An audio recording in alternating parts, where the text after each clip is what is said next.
Pourquoi j'ai arrêté les produits laitiers? C'est ce dont on parle dans cette vidéo aujourd'hui. Alors bonjour les amis, ici Anso du blog lecarnetdanso.com.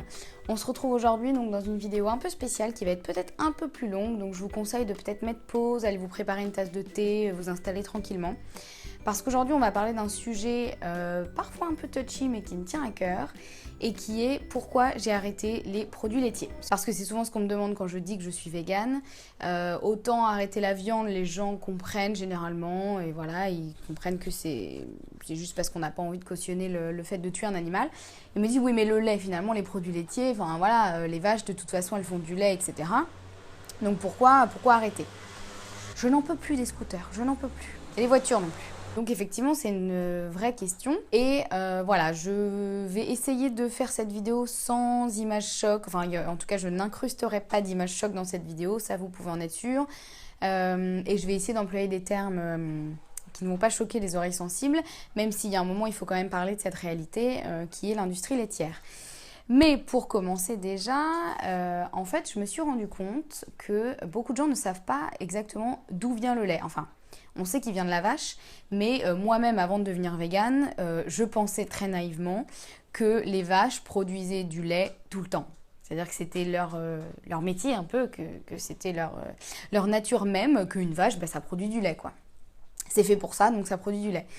Sauf qu'en fait, c'est faux. Alors peut-être que vous le savez déjà, hein, mais voilà, moi je ne le savais pas à l'époque et je me rends compte qu'il y a encore beaucoup de gens qui ne le savent pas et qui me disent la même chose, qui me disent mais une vache c'est fait pour produire du lait, donc si on lui prend pas son lait, du coup la pauvre elle va être malade, etc.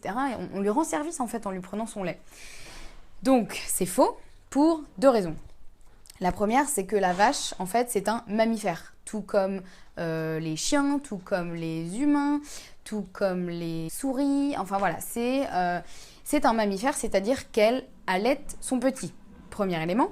Deuxième élément, pour produire du lait, il faut qu'elle ait un petit. Et ouais, c'est comme nous, en fait, on ne produit pas du lait H24. Elle non plus, en fait, pour avoir du lait, il faut qu'elle ait un bébé avant, donc un veau, et du coup, ça enclenche la lactation, comme on appelle ça. Donc voilà, donc ça déjà, c'est la première étape. Jusque-là, on se dit, bah oui, ok, c'est normal, effectivement, il faut qu'elle ait un petit, voilà. Elle a un petit veau, elle fait du lait, bon, tout va bien. Sauf que si on remonte un peu en arrière, déjà, si on se demande comment la vache est tombée enceinte, moi, avant de devenir végane, je pensais très naïvement que la vache et le taureau étaient laissés dans un champ à batifoler gentiment jusqu'à ce que la magie opère, on va dire. Bon, c'est pas tout à fait vrai. Enfin, c'est pas vrai du tout, en fait. Donc, les vaches, pour qu'elles produisent du lait, donc on les met enceintes, en fait. On leur laisse pas trop le choix. On leur dit pas, va voir le taureau et regarde, il est sympa, fais des choses avec lui. On lui laisse pas le choix du tout. Et en fait, on leur fait des inséminations artificielles, sachant qu'on a prélevé avant sur le taureau le sperme avec une décharge électrique. Jusque-là, c'est très sympa. Donc, on s'occupe du taureau d'abord, ensuite, on s'occupe de la vache et c'est clairement une insémination artificielle. Donc, la pauvre vache, elle a rien demandé. Généralement, c'est pas fait de manière très délicate, hein, parce que voilà, de toutes les images qu'on a vues, enfin, les images chocs, etc., généralement, c'est rarement fait de manière délicate. Donc, voilà, donc elle est mise enceinte alors qu'elle n'a rien demandé. Donc déjà, ça c'est quand même pas très très cool. Je ne m'aventurerai pas à comparer ça à un viol ou quoi que ce soit, parce que c'est pas le cas et voilà, c'est pas le même sujet, mais il n'empêche que c'est quand même une mise enceinte, on va dire, forcée. Donc c'est quand même pas génial. Donc ça c'est la première étape. Ensuite la deuxième étape, c'est que effectivement elle va produire du lait, elle va avoir son petit. Jusque là on se dit ok, tout va bien. Sauf que si on réfléchit un peu, en fait si on laisse le veau avec sa maman, il va téter le lait, normal. Sauf que du coup s'il tète le lait, le consommateur n'en aura plus, puisque la vache elle en produit assez pour son veau, mais elle en produit pas non plus des hectolitres chaque jour. Donc voilà, il faut en gros choisir entre le veau ou le consommateur. Généralement, dans l'industrie laitière, le choix est vite fait. Le veau, on n'en a rien à foutre. Le consommateur, il ramène de l'argent, c'est quand même plus intéressant. Donc du coup, ce qui se passe, c'est qu'en fait, le veau et la vache vont être séparés. Généralement, dès la naissance. Des fois, on les laisse ensemble, allez, 48 heures, quelques jours, histoire de dire que le veau puisse téter un peu. Ensuite, le veau, il est écarté de sa maman. Donc, dans la nature, l'attachement généralement d'une mère à son petit, que ce soit une vache, une chienne, une biche, que sais-je encore, il y a un instinct, c'est-à-dire qu'il y a un vrai amour entre les deux, il y a un vrai instinct de survie. Ils sont faits pour être ensemble, ils sont pas faits pour être séparés. Donc voilà, donc, encore une chose non naturelle, on sépare le veau de sa maman, donc le pauvre petit veau qui arrive au monde, qui comprend rien à ce qui lui arrive, il est enlevé de sa maman directement, et généralement, on les entend crier, je crois qu'on dit meugler, ou je crois qu'on dit mugir, une vache mugit, donc on entend la vache mugir ou pleurer, si l'image vous parle plus, pendant des jours, et voilà, le veau il est tout perdu, il sait pas où il est, d'autant plus que généralement les veaux, en fait, petite parenthèse, sont parqués dans des tout petits parcs où ils peuvent pas vraiment bouger, alors qu'un veau, ça a besoin, comme n'importe quel bébé animal, de courir, de s'ébrouer, etc. Donc il est gardé dans une espèce de petit parc. On lui donne pas le lait de sa maman, on va lui donner des espèces de lait synthétique en poudre, très logique.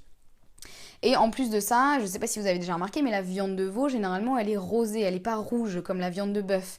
En fait, tout simplement parce que le veau, on va le priver de fer. Et le fer, c'est ce qui donne sa coloration rouge au sang. Et du coup, le veau, on va le priver de fer pour que sa viande reste bien rosée, bien jolie, etc. Et du coup, on le rend malade, en fait, clairement. Et souvent, on voit dans des fermes des veaux qui vont essayer de lécher les barreaux des barrières qui les entourent pour essayer, en fait, d'avoir du fer, de capter un peu du fer désespérément de ces barreaux parce qu'ils sont hyper malades, ils sont pas bien et du coup, ils essayent de se procurer du fer autant que possible. Donc déjà, le veau, il n'a pas une vie terrible et généralement, on va l'envoyer à l'abattoir au bout de quelques petites semaines. Voilà, puisque quand on mange la viande de veau, hein, c'est du veau, donc c'est un bébé vache, oui, tout à fait, que l'on tue très rapidement. Si c'est un mâle, si c'est une femelle, généralement, on va lui faire subir le même sort que sa maman au bout de quelques mois quand elle aura atteint sa maturité sexuelle. Donc voilà, super programme déjà. Vraiment très bien. Donc déjà rien que ça, c'est pas top. Et ensuite, il faut savoir aussi que le lait d'aujourd'hui ne contient pas que du lait. Parce qu'une vache laitière, donc elle est mise enceinte, elle a son petit, on lui retire, elle produit du lait. Il y a un moment, vu qu'on lui a retiré son petit, la production de lait va baisser. Puisque le corps est bien fait, s'il n'y a plus de petit, la production de lait baisse. Donc à ce moment-là, on va la remettre enceinte. Donc généralement quelques mois après celui d'avant. Rebelote, on la remet enceinte, etc. Donc non seulement c'est épuisant pour les vaches, parce qu'elles ne sont pas non plus des machines à pondre des veaux, donc c'est hyper épuisant pour elles. Et en plus maintenant, avec toutes on va dire, les modifications génétiques qui ont eu lieu dans les dernières années, les vaches, en fait, elles produisent maintenant 3 fois plus de lait qu'il y a 50 ans. Mais leur corps, il n'a pas forcément évolué en conséquence. Donc pour elles, c'est aussi hyper épuisant. Elles se retrouvent souvent avec des pies complètement remplies de lait. Vous avez tous sûrement déjà vu dans des champs des vaches avec des pies, mais énormes. Vous dites, mais la pauvre, comment elle fait? Bah ouais, la pauvre, elle est pas très bien en fait. Donc c'est pas naturel pour elle de produire autant de lait. Et on leur donne voilà, tout plein de produits chimiques pour booster un peu tout ça. Il faut savoir aussi que la traite des vaches, moi aussi dans mon image un petit peu jolie et bucolique, je pensais que c'était la petite fermière avec son foulard qui allait traire les vaches gaiement en chantonnant. Bon ça aussi c'est faux, hein. Donc les vaches elles sont mises dans des salles de traite qui clairement sont des espèces de machines où elles sont parquées et puis on leur met des tuyaux au bout des pieds et on pompe le lait et voilà, et je crois qu'elles font ça plusieurs fois par jour, enfin. Donc voilà, elles sont vraiment des machines à lait, alors qu'à la base c'est quand même juste un animal, un mammifère, tout comme l'homme, hein, faut pas l'oublier. Donc imaginez si on faisait subir la même chose à des femmes. Voilà, je vous laisse vous faire votre propre avis sur ça. Donc du coup les vaches, elles sont non seulement épuisées, mais en plus leurs pies ont tendance à s'infecter, parce que c'est pas naturel d'être trait aussi souvent, sachant que c'est pas du tout le même procédé que quand le veau tète, les tuyaux, etc. C'est beaucoup plus agressif, donc en fait leurs pies s'infectent. Donc pour ça, pour éviter les infections et les soigner, et éviter qu'il y ait trop de pus dans le lait, on leur donne des antibiotiques. Donc du coup les antibiotiques se retrouvent dans le lait, évidemment, et ils se retrouvent aussi dans le lait du pus. Du pus. Ouais, vous savez les trucs jaunes là, quand on perce un bouton, quand on a une infection. Génial. Ça se retrouve dans le lait en fait, puisque une fois que le lait est prélevé, s'il y avait du pus dans le pis de la vache, il est aussi dedans.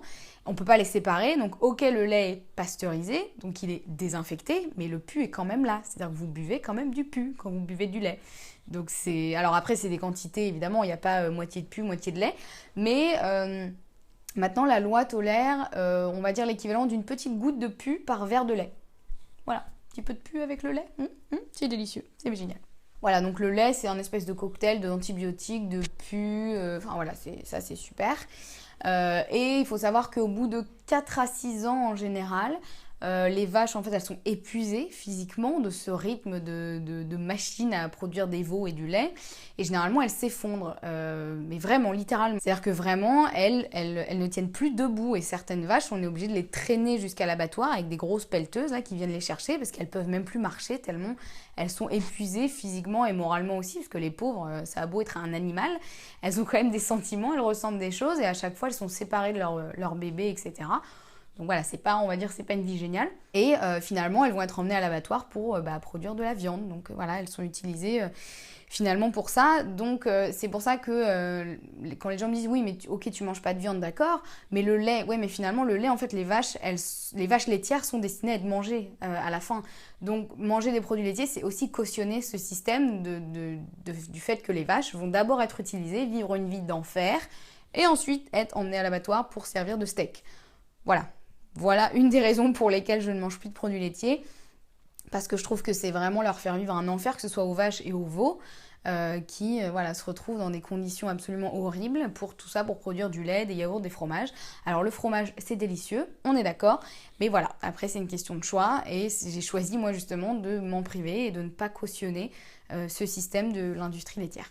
Voilà, donc j'espère que cette vidéo vous aura appris des choses. Si vous étiez comme moi il y a quelques mois, ben voilà, c'est un peu le choc de la réalité parce que tout est fait en sorte qu'on ne sache pas ce qui se passe non plus, mais vous pouvez aller vérifier toutes ces infos, elles sont vraies. C'est comme ça que ça se passe. Maintenant, on parle bien d'industrie laitière, donc les vaches, elles sont considérées comme des matières premières. En fait, c'est plus des animaux pour eux, c'est des matières premières. Qui servent d'abord à faire du lait, puis ensuite de la viande, et à produire des veaux qu'on pourra manger ensuite. Donc voilà, je vous invite à vous renseigner, regarder un peu tout ça. Si ça vous paraît complètement aberrant, renseignez-vous, vous verrez que malheureusement tout est vrai. Dans la description de la vidéo, je vous mettrai une autre vidéo qui pour le coup elle est un peu choc, qui a été faite par une américaine, qui explique en 5 minutes la vérité de l'industrie laitière. Mais je vous préviens, voilà, il y a des images quand même vraiment choc, donc soyez préparés, la regardez pas en mangeant déjà, et puis soyez préparés à avoir des images pas très agréables. Je vous invite aussi à aller voir sur le blog, je vous propose un guide gratuit pour savoir par quoi remplacer les produits d'origine animale, dont les produits laitiers, et vous verrez qu'il y a pas mal d'alternatives et que finalement on peut vraiment très bien s'en passer au quotidien. Donc n'hésitez pas, c'est gratuit, c'est cadeau. En attendant, dites-moi si vous avez aimé cette vidéo. Moi j'ai besoin d'avoir un peu votre retour aussi. Est-ce que ça vous a plu? Est-ce que ça a été au niveau termes pas trop choquant, etc. Donc n'hésitez pas à mettre un petit pouce en l'air si vous avez aimé, ou un pouce vers le bas si vous n'avez pas aimé. Et puis commentez, dites-moi ce que vous en pensez, si vous étiez au courant de comment ça se passe dans l'industrie laitière, si vous-même vous en consommez, vous avez arrêté. Votre avis là-dessus, enfin allez-y, voilà, ça m'intéresse aussi d'avoir votre retour. Et voilà, moi je suis pas dans une démarche d'agressivité, de vous dire ah il faut absolument arrêter. Moi je veux juste vous expliquer un peu la réalité parce que moi-même ça a été un peu un choc quand je l'ai appris. Donc voilà, maintenant vous savez et à vous de faire vos choix en conséquence. En attendant, je vous souhaite une super journée et je vous dis à très bientôt pour une prochaine vidéo. Ciao!